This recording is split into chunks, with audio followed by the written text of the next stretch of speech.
জীবনটা বড়ই অদ্ভুত। কত অচেনা মানুষ দেখতে দেখতে আপন হয়ে যায়, আবার কত আপন মানুষ আস্তে আস্তে পর হয়ে যায়।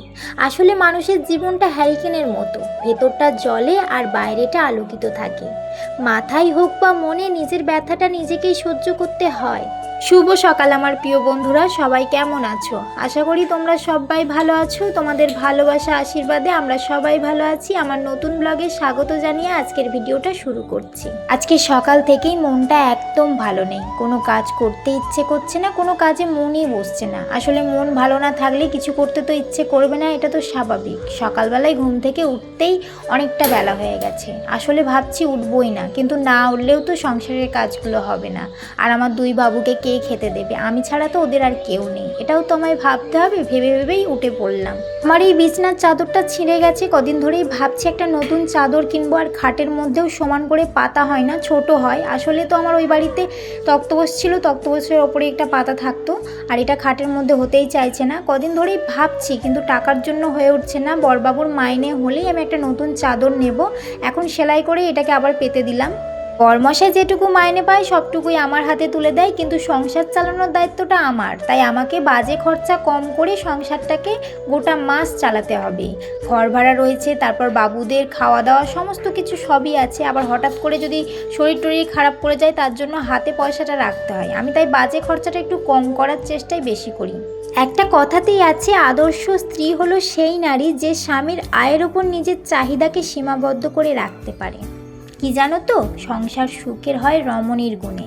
তাই সংসারটা সুখে রাখার জন্য নিজের হাতটাকে একটু কর্মঠো করতে হবে। বেশি বাজে খরচা করলে সংসার সুখের হবে না, সংসারে প্রচণ্ড পরিমাণ অশান্তি হবে। আর এমনিতেই এখন টাকা পয়সার ব্যাপারটা আমাকে একটু বেশি ভাবতে হচ্ছে, কারণ যেহেতু আমরা ভাড়া বাড়িতে আছি, আমাদের এখনো জায়গা কিনতে হবে, ঘর করতে হবে, অনেক ঝামেলা।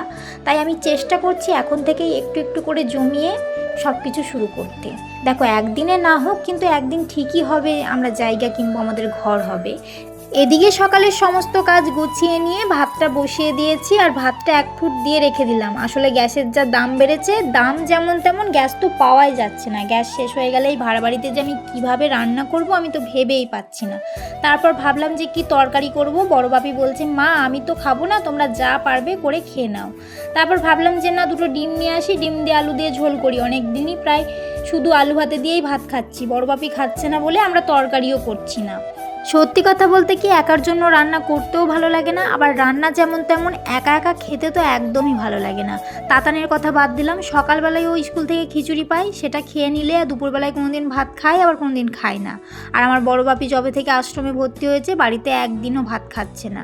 আমি রান্না নিয়ে ব্যস্ত ছিলাম, তাতানকে দেখা হয়নি। আর সেই ফাঁকে তাতান ঘরের ভেতর জল ঢেলে কি অবস্থা করেছে, দেখেই তো আমার মাথা গরম হয়ে গেছে। কিন্তু কি করব বলো, ওকে তো আর মারতে পারি না। তাই ঘরটা মুছে এখন যেখানে রান্না করেছি এখানটাও পরিষ্কার করে নিচ্ছি।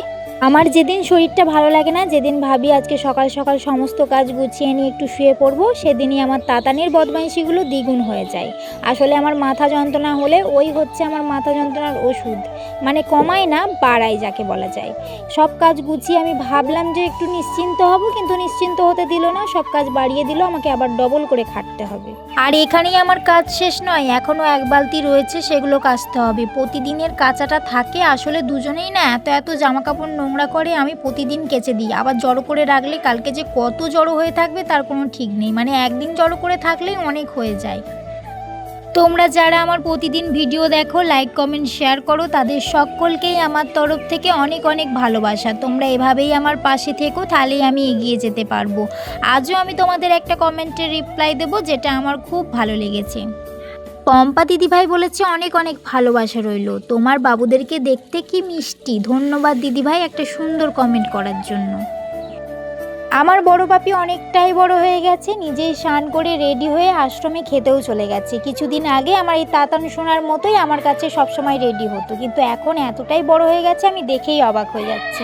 এদিকে বেলাটাও বাড়ছে, তাই আমার তাতান সোনাকেও আমি চান টান করিয়ে রেডি করিয়ে দিচ্ছি। আসলে যা ধুলো মেখেছিল, ওকে চান না করালে একদম কি বলবো, কি অবস্থায় না হয়েছিল। তাই ভাবলাম যে চানটা করিয়ে দিই, নাহলে একটু পরে আবার কান্না শুরু করে দেবে। একা একা থাকি বলে না মনে করি আমার কোনো কাজই নেই, নিশ্চিন্তে একটু ঘুমিয়ে নিই। কিন্তু সকালবেলায় ঘুম থেকে ওঠার পর একটার পর একটা কাজ করেই যায়, কাজের আর ছুটিই হয় না। তাতান দেখছি ঘুমানোর জন্য কান্না শুরু করে দিয়েছে, তাই ভাবলাম ওকে ভাতটা খাইয়ে দিই, তারপর ঘুমিয়ে গেলে আমি স্নান টান করে ভাত খাবো। একটু দেরি হলে কোনো অসুবিধা নেই, কিন্তু ও যদি চেঁচানো শুরু করে ঘরটা একদম মাথায় তুলে দেবে, কাউকে আর শান্তিতে একটু থাকতে দেবে না। আজকে আমার তাতান সোনা একদম লক্ষ্মীমন্ত ছেলে হয়ে ভাত খেতে বসে পড়েছে। অন্যদিন ভাতের থালা নিয়ে ওকে ঘুরিয়ে ঘুরিয়ে খাওয়াতে হয়, কিন্তু আজকে ওর পছন্দের মতো খাবার হয়েছে। ডিম খেতেও প্রচুর ভালোবাসে। ডিম যদি সেদ্ধ হয়েছে দেখেছে, তাহলে আর সেটা রান্না করতে দেয় না, তার মধ্যেই ও খেয়ে নেয়। 2, 3টে জটাই বলো, আর প্রতিদিন খিচুড়ি স্কুলে ওর ডিম পায়, কিন্তু তারপরেও ওর ডিম এতটাই প্রিয় যে বাড়িতে রান্না হলেও ও খাবে। ভাতটা গরম বলে আমি একটু হাত দিয়ে মেখে দিচ্ছি বলে আমাকে বলছে তুমি রেখে দাও, আমি একা একাই খাবো। কথা বলতে তো পারে না, ইশারা করেই দেখাচ্ছে। কি আজব, কিছুক্ষণ আগে যে ছেলেটা বদমাইশি করছিল, ভাত পেয়ে সে ছেলেটা একদম চুপ হয়ে গেছে। আমার তাতান বাবু খাবার দিক দিয়ে একদম অন্যরকম। ও কোনো বাদ বিচার কিছুই করে না, যা পায় সব কিছু হামড়ে দুমড়ে খেয়ে নেয়। আর আমার বড়টা তার উল্টো, ওর অনেক কিছু বিচার আছে, ও নিজের পছন্দ ছাড়া কিছুই খাবে না। তাই আশ্রমে যবে থেকে গেছে, কিন্তু বিচার করছে না, ও যা পাচ্ছে তাই খেয়ে নিচ্ছে। এখানে বসাও, বস, ও তোকে কি একটা দেখাবে। এখানটা বস, তুই সামনে বস। নে কর, এবার যা, নে নে নে নে কর। নে। এখন ঘড়ির কাঁটায় রাত 8টা বাজছে। আমার বড় বাপি আশ্রমের জামা পরে রেডি হয়ে গেছে, কারণ ওদের 8টার সময় খেতে দেয়। তারপর চলে যাচ্ছে ওর দাদাকে ডেকে নিয়ে। আর আমার তাতান সোনা কিছুতেই ওকে যেতে দেবে না বলে বারবার ডাকছে। আজকের ভিডিওটা আমি এখানেই শেষ করছি। ভালো লাগলে লাইক, কমেন্ট, শেয়ার করে দেবে। টাটা।